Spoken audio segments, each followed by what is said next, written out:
Well, hello, everybody. Welcome back to the channel. I got my new friend Neil here, and we just met today.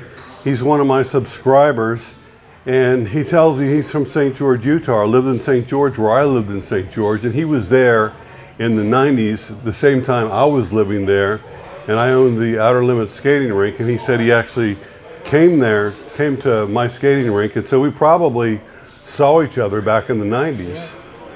So tell me a little about yourself, Neil. Like, what was your profession, or like where are you originally from? Are you from Utah or from someplace else? Well, I was born in Ogden, Utah. My father took us to Colorado to start a business after the war. After the war, which war? World War II. So I grew up in a small Canyon City, Colorado. You're lucky, a beautiful part of the country. Yeah, it's the banana belt of Colorado, you know. But I took a degree from Colorado State University in Fort Collins in anthropology and art history. Anthropology, oh, that fascinates me. Wow. Then I had to take over the family business for a while. Yeah. My father became ill and couldn't do it anymore, and so I ran that business for something like 17 years. And after a while, it just began to feel like I was going into prison every time I opened that door in the morning, you know? I know what that feels like. So I gave it to my son when he graduated from high school. I bought a sailboat and took off. And so you bought it? Okay, so you bought a sailboat. Had you ever sailed before? No, I'd read some books. Really? I got to sailing by the fact that I was climbing mountains at the time. And I took a tumble on one of the simplest climbs of 14,000-foot peaks in Colorado, Mount Chavano. Yeah. It was just a hike, but I ended up with a broken pelvis and fractured, dislocated talus in my ankle, and my climbing days were over. How old were you at the time when that happened, approximately? Approximately 28. Oh, it's a young man. Wow. And so I had to find something else to do, and I thought, well, I've never been sailing. I will find out about it. I went to the International School of Sailing in San Diego Bay. Yeah. And I was on that sailboat maybe 45 minutes and knew that I'd found what I was looking for. You just fell in love with it instantly. Yeah. I know what that's like. I came back and started reading, and I read Joshua Slocum's book. He was the first guy to sail around the world by himself in a little boat. I remember that. 1895 or something. Oh, like that. okay, yeah. And so he got a derelict boat and rebuilt it in New England and sailed off. And he described about how he sailed across the Pacific Ocean without ever touching the tiller. It was a Really? self-steering sailboat, yeah. And I said, you know, that's the kind of boat I need. And so I went looking around, and they build replicas of those. And I was going to do that. I ended up buying an unfinished 52-foot boat. That's a big boat, isn't it? Yeah, it was a monster. But I didn't know anything about sailing. I didn't know anything about boats. And so the guy kind of took advantage of my youthful ignorance and sold me this boat for less than I could buy the materials to build a spray. Do you mind asking if I ask you how much it was? It was 5,000 something. 5,000? And this is back in the 70s? Yeah, this was back in the 73, 74. Wow. That was the year I graduated high school. Yeah, I graduated in 64. Oh, so you're like 10 years different than me. What So. But how are you going to support yourself, though? Like, if you're going to buy a sailboat and sail around the world and stuff, how are you going to, where are you going to get your income? Well, at that age, that really wasn't a problem for me. Okay, a sailboat, I'll raise the sail and go when I can and stay when I must. And, I'm young enough and have some basic skills that I can find some work along the way. Wow. And I've always been pretty frugal. I save my money, so I'm never really destitute. You know, I always have a little. So you had a little nest egg. And so anyway, long story short, I decided I didn't know enough about sailing to finish that 52-footer, and I found that Pacific Seacraft made a 25-foot sailboat that nobody wanted anymore because they couldn't stand up in it. Right. You had to bend over. and but it was a boat that was built strong enough to go anywhere in the world. So I started advertising, found one in Tacoma, Washington, went and put a trailer on it, went back through Colorado, swearing that I'd never see another snowflake as long as I lived. I left Colorado early part of November, one day before the first snowfall in Colorado, and went to Miami, found somebody to teach me how to sail, and worked there for a year, put together a kitty, and took off. Wow. Now, you say you couldn't stand up inside the boat? No, 6-foot headroom had become the boat of choice. And how tall are you? Because you're I'm tall. 6'2". I thought you were a tall man, yeah. And so Pacific Seacraft, you could only, they might have 5-foot headroom. Mm-hmm. You really couldn't stand up in it, you know. But I really didn't care. That's not what I wanted to do. I wanted to learn about sailing. I wanted to find out what I didn't know about it. Right. And the only way you can find out what you don't know is to go out and find out what you don't know. Right. So that's what I did. So where did you go? Where was your first place you sailed? Well, I took a job with a ex-mafia guy in Miami, and Ex-mafia? yeah, Yeah. he got his start in business by selling hijacked truck material. Okay. Somebody in Pennsylvania, New Jersey would hijack a truck, and he happened to get a truck that was full of appliance parts. Mm-hmm. So he has this truck full of appliance parts. What's he going to do with them? Yeah. He went to Miami and started an appliance service business. And I answered an ad in the paper when I was feeling all oppressed by owning a business in Canyon City, Colorado. Go to work for him. I went down there, he hired me. I started repairing appliances for him. And after a year of that, we came to loggerheads. So I went to the... You say you came to loggerheads, what about? Well, I was on a beeper. And Okay. he was in Tampa, and I was in Miami. Mm-hmm. And so somebody would dial his number, he would answer the phone, and then he had these guys that worked for him in various areas of Miami. Mm-hmm. And our beeper would go off, we'd go make a phone call, find out where we needed to go, and off we'd go. And once a month we'd get together and settle up, you know, our accounts. I'd get paid, he'd get paid, and we'd start again. So he treated you fairly, huh? Say again? He treated you fairly? As far as payment? Yeah, I guess you might call it fairly, but he'd take advantage of you if he would. That's one of the things that made me leave his employ, Okay. because he would hire me to take care of people who had quit him with jobs in progress, and I found out how he spent their money after they were no longer working for him, and I vowed that he wouldn't do it to me. So when, well, one day I had been on the road for something like 12 hours, and I was living on my boat a mile offshore. I had to row in a little boat out to my boat. A mile offshore? Yeah. Wow. On Dinner Key Marina, out in the anchorage, from the dinghy dock where you had your little boat that got you back and forth, out to my boat was about a mile. And you rode? And I rode it, yeah. Wow. So I had just gotten home, and my beeper went off. Oh, God. You know, and so I rode back in, called him up. He wanted me to drive clear across Miami to take care of this guy's problem. And I told him, you know, you have people out there, I know you have people out there closer than me, and I just got home. I don't think I want to do it.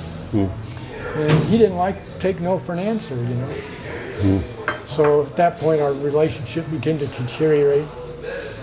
And I started saving my money, and in a month or two, he and I were done, and I was on my way. And where did you go? Where's the first place you sailed? First place I sailed was Bimini. Yeah, Bimini, yeah. How far is that from Miami? 40 miles. Oh, so not very far. It took me all day to sail there. And, What was that like for you? What did it feel like that to be free? In Miami, there's a little community of people that are sailors. Right. And there's one group of that thinks sailing on Biscayne Bay is about as risky as it can get. there's another group that will cross the Gulf Stream. That's a big challenge for them. And then there's another group that will go to the Bahamas and further south. So I tried to find somebody to sail with me, but I couldn't do it. And so one morning at 4 o'clock in the morning, I hoisted my sail and took off. And I hadn't gotten out of Biscayne Bay before I was inundated by this tropical rainstorm. And at noon, I was still within sight of Miami. Wow. But then I got out of the wind shadow of the land, the wind picked up. It was one of the most glorious days of sailing across the Gulf Stream that I've ever had, you know. Wow. When I got to Bimini, just as it was getting dark. It was too dark for me to find the harbor. I'd never been there before. So I kind of paid attention to the bottom, and when it got shallow, I threw over my 3 anchors, crawled down below, went to sleep, got up in the morning and sailed into the harbor, and went cleared customs, and I had arrived. And I spent several weeks there. Fell in with another group of sailors that were sailing on south to Nassau, and we went down through the islands together. Cleared to the Dominican Republic. Wow. And 3 of us ended up in the Dominican Republic. All 3 of us ended up with Dominican wives. Really? You married a woman from Dominica? My second wife was Dominican. Wow. In fact, that's why I left sailing. She came up and said, "Here's your son. What are you going to name him?" You know. And then I could fast forward 20 years where I was going to have to be on the hook for a college education and things. I decided my book bum days were over with, and so I came back to the United States and went to work. So you gave up sailing for 20 years? Well, I didn't give it up, but I had to take a job. And you know, when you spend a couple of years sailing and you go back to working, it's a clash of cultures, kind of, you know. That'd be like going back to prison almost, you know. So I couldn't find a job, you know. And I finally ended up working for a private prison in Baker, California. Oh, prison. Wow. And what was that like? What was your job, first of all? You know, I didn't like that job. Canyon City, Colorado is a prison town, and I swore that I was never going to go to prison, even as an employee. That's why I went to Colorado State University to get a job, you know. But my degree in anthropology and art history didn't serve me very well in the job market. No, no, unfortunately not. Unless you got a doctorate or something like that, So. What was your job though in the prison? What did you do? I was just a guard. You were a guard in a prison? Yeah, this was a minimum security prison. Maximum? Minimum. Minimum, okay. And, but it was kind of not the way it really was. Because that minimum security, you were dealing with violent criminals that were on their way to release. They would send them to this minimum security prison for the last 90 days of their incarceration. So, you know, you never knew who you were dealing with there. And the pay was low. By this time, my second wife had divorced me, and I was on the hook for child support, and I was fighting that. And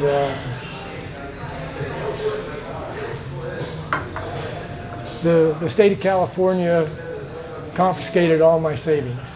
Oh no. My wife went to court and said he's working for the Department of Corrections in the state of California. He's making a lot of money, and the state of California found out that I had a bank account in a bank in Colorado, which had a branch in California, and that allowed him to take my money. It took all your money? Yeah, cleaned it out. How much money was that, if you don't mind me asking? Well, at that time it was what? About $4,000. But that was a lot of money to you, huh? Yeah, I'm making $9 an hour. Yeah, that's a lot of money if you're making $9 an hour. Saved $4,000 making $9 bucks an hour. Wow. And I just quit. You know, I said, no, I'm not going to do that. And so I went to war with the state of California. I went to war with the state of Utah. And I found a job with the state of Nevada at their maximum security prison in Ely, Nevada.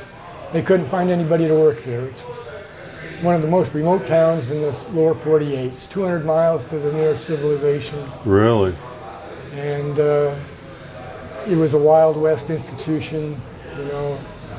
It was something to behold. But anyway, I went to work there, and it took the state of Utah 6 months to find me. And I went back in there with a little stronger negotiating position, negotiated my way out of that, got my $4,000 back. Oh, you got it back? Yeah, I hired an attorney in California. Wow. And he said, Neil, the district attorney said that was the only time he had ever lost a case. Wow. But that was my retirement savings, and it was noted as such. In the state of California, for whatever law, they couldn't take your retirement account. They could take your regular savings, but your retirement funds were protected. So I got those back. Well, that was good. Yeah, it worked out. But it was kind of a stress before that happened. Yeah. Well, tell me a little bit about working in this other prison and what was that like? Is there any incidents there or scary things or threats in your life? Or maximum security, I think, was safer than that minimum security job. Really? Yes. Because like I say, that minimum security job, I had no idea Who you're what the with? background was of who I was dealing with. You'd think they'd be in good behavior knowing they're going to get out in a few months. Well, a lot of them are. A lot of them don't want to get out. A lot of them say, I'm a convict, and I don't want to go out there and have to go to work for a living, you know. In here, I have 3 meals a day, and I got recreational facilities over there. I got my buddies here. Really? Why would I want to leave, you know? Interesting. Sancho's taking care of my wife. Sancho is the guy that always takes care of the convict's wife when he's away, you know. Huh. But in maximum security, you have rules to go by. And if you follow those rules, you're safe. You mean like you're talking about the prisoners or the guards? Both. Oh, both, okay. Both, yeah. So, you know, when you're dealing with somebody that's got a life sentence, there's nothing to deter them from doing whatever they want to do with you. Right. The only deterrent that you have is to make sure that they're cuffed up and legged up and can't do anything to you, you know. Have you ever had anybody attack you? I never had anybody attack me. I never had to fire around. But I learned early on that those guys responded to respect. You give them the respect that they think they deserve. Treat them Like humanely. humans? Yeah, humanely. And you won't have any trouble. Interesting. So I would take people that everybody else had to call in the sergeant to go to the shower with, and I'd put him in handcuffs, and we'd have a nice little conversation going on the way, and you know, I didn't have any trouble. I had trouble with my fellow workers more than I did the convicts. Interesting. And so how long did you have that job? I retired out of there. You retired out of there? I retired So how many years were you there? 20. 20 years in a prison. Wow. Wow. But it's amazing nothing bad happened to you there while you were there because you knew how to handle things. Well, like I say, it was such a rancorous place to work that they had a hard time finding help and keeping help. And so after 5 years, I had enough seniority that I could pick any job in the prison that I wanted. And so I towered up. I spent 15 years sitting in a tower 100 feet in the air with a shotgun in my lap. Really? Locked in, nobody could get in. It was the safest job. It was better, it was safer than working in most places on the street. Yeah, especially nowadays in America, you see what's going on. In fact, you know, I got to the point where I didn't even have to go into the prison. I would go into what they call the gatehouse, where everybody goes in. I'd call the duty sergeant and says, Braddy's here, he's on his way to Tower 2. He'd say, okay, click, got you checked in. A lot of people inside the prison never saw me. So yeah, it worked out great. Plus, it allowed me to come to the Philippines. That's one of the reasons why I'm in the Philippines, is that they had such a hard time finding employees and keeping employees that there was abundant overtime. And the state of Nevada was chintzy. They didn't want to pay you, so they would make you take it for time off. And the rules were that after you had 120 hours of what they called comp time, you had to take it. So I think after the first 90 days of being employed by the state of Nevada, I had 120 hours of comp time. I had 3 weeks of vacation. And one of the inmates that I was working with in the culinary, his family had the A&W consortium out in Singapore. And he used to tell me about going back and forth across the Pacific with a company called International Bonded Couriers. So on one of my 3-week vacations, I called up International Bonded Couriers and I said, I got all this free time, I got nothing to do, no place to go. Do you have something for me? And they said, do you have a valid passport? I said, yes. Can you be at LAX at 11 o'clock in the morning? I said, yes. They said, okay, go to the Northwest ticket counter, you'll have an envelope, and you're on your way to Tokyo and Manila. Wow. So that's what happened. And what did you do there again? What was the job? It was a company called International Bonded Couriers. Okay. I would take a package, an invoice, and there would be things on that plane that I was responsible for, and that I delivered to people in the countries where I was going to. Wow. So on this one trip to Japan, I just had a little manila folder, and I had to clear customs, enter Japan, and go in and claim my baggage. And it was an auditorium-sized room full of things that I brought into Japan that trip. I was amazed, you know. But there was somebody there checking it off. It was all bonded, so I really wasn't too concerned about. What does that mean, bonded? Insured. Okay. Both. Probably inspected to make sure it's not drugs and stuff like that. Yeah. That plus, if it was lost or something, you know, I wasn't on the hook for it. So wow. It was bonded. And so that sounds like kind of a cool job. Yeah, it was a great job. I learned if I hadn't worked in the prison, I would have gone with them full time. There were guys that were working with me. They would get on a plane, go to Bangkok. They would get off the plane, spend a day maybe, get back on the plane, back to San Francisco. Wow. Go to San Francisco, have whatever they wanted to do, get on another plane and go back. They just flew back and forth. Did they pay you a flat fee or by the hour, or how did they pay you? They didn't pay you anything. Oh, it was just a free trip. It was a free trip. Yeah, I heard about this back years ago, about this courier thing, because back when I was married, my ex-wife was from England, and we were trying to find a way to bring her mother over to America. And I remember hearing about this courier thing where they basically take your baggage and you have your carry-ons, all you can really bring with you. Interesting. George Soros ended all that when he took down the Korean currency and the Thailand currency, the baht. Yeah. Back in what, 99 or something like that. He made $1 billion and destroyed everybody else's nice, comfortable existence. You know. So, but anyway, the next part of my trip from that Japanese trip was to Manila. Okay. So I got dumped in Manila, having never been there in my life, didn't know anybody, nothing, just cold as turkey. And the guy that took my shipment said, well, where are you staying? And I said, hell, I have no idea. I've never been here. He says, well, I'll take you to a hotel. And he took me down to the U.S. Embassy, put me in a little Aussie bar there, hotel. And that's my introduction to the Philippines. When was this? Coming back ever since. And when was that? Approximately? Oh, 97, 98. 97? You've been coming here for a long time. Yeah. Now, you're here now. Are you here just on vacation or just here to stay or what? No, you know, it's a long, contorted story, and I don't know whether you want to go into the long version, so I'll make it short and sweet. Okay. And if you want details, I'll fill them in as you request. It took me a while to get acclimatized to the Philippines. Yeah. The first morning after I came out of that hotel, I was shocked and dismayed at the noise and the poverty and people cooking their rice in a tin can on a little stick fire in the sidewalk, you know. And I said, this isn't for me. And in the hotel, there was a book about Cebu. And so I said, take me to the airport. I'm on my way to Cebu. And Cebu was better, but it still still was kind of foreign to me, and so I ended up in Bohol.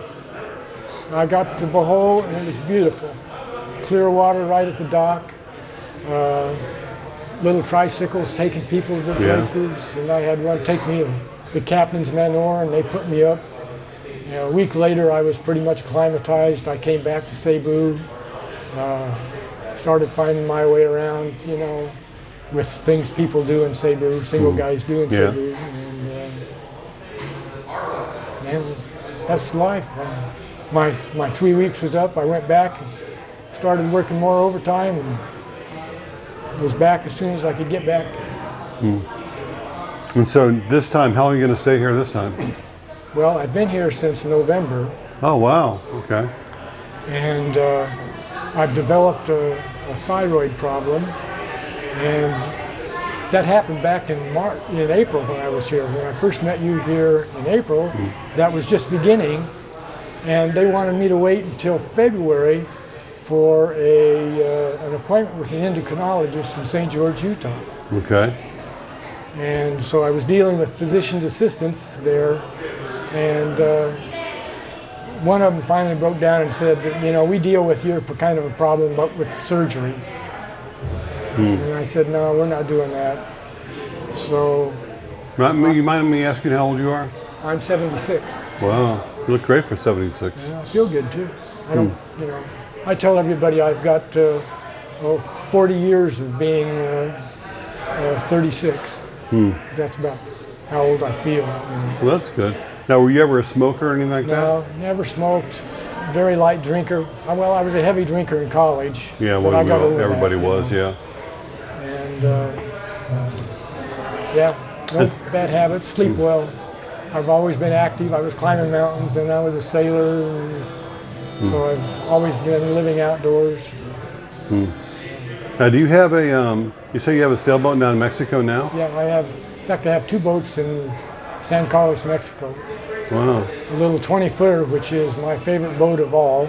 The nicest little boat that I've ever owned is that 20-footer, which nobody thinks is suitable for anything except out on the lake. But that's the greatest little boat. Fast, easily driven, safe, comfortable. And when I was in San Carlos, I wanted my family to come down and stay with me, and that 20-footer just didn't have the room to entertain.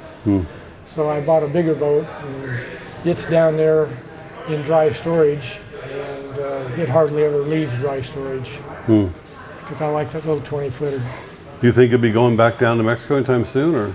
Well, one of the things I'm doing in the Philippines is trying to run down 3 sailboats that I imported back when I was building a little farm in southern Leyte to grow teak trees. Yeah. And my domestic situation there fell apart, and then I had to do something for my retirement, and I went back and went to work and kind of neglected the Philippines for a few years while I put together a package that I could retire on. And those boats have disappeared. They got stolen? Yeah, they disappeared from my little farm. Your farm was in the Philippines? In southern Leyte, yeah. Wow. So I think those boats are still here, but nobody's talking to me. You know. You have to go to Tambobo Bay and take a look there, because a lot of boats down there. I'll go down there now that I know where that's at. And so that's one of the reasons why I'm here, is chasing down your stolen boats. Yeah, one of them's a little Hobie Cat 16, which would be great for around here. You know. Wow. Well, they're getting ready to play some loud music here. I can hear them tuning up down there. So I think we'll end it here. And how long are you going to be here for again? I'm in Dumaguete until the 3rd of January. Okay. Okay. Well, I hope I get to talk to you again and see you again. And thank you so much for your time. And you said your story was interesting. I think it's one of the best interviews I've had in months. So thank you so much for your time. I really appreciate it. Anytime, you know where I'm at. Yeah. You got my email. I do. So anytime you want to chat, let me know. I have nothing going on except now I got a place to go down in the boatyard here. Yeah, Tambobo Bay. And ask for Nigel. Nigel runs the big yard down there. Super nice guy. You'll like him. Okay. All right. Thanks for watching, everybody. Thanks for subscribing. Thanks for liking. And we'll see you next time. Bye.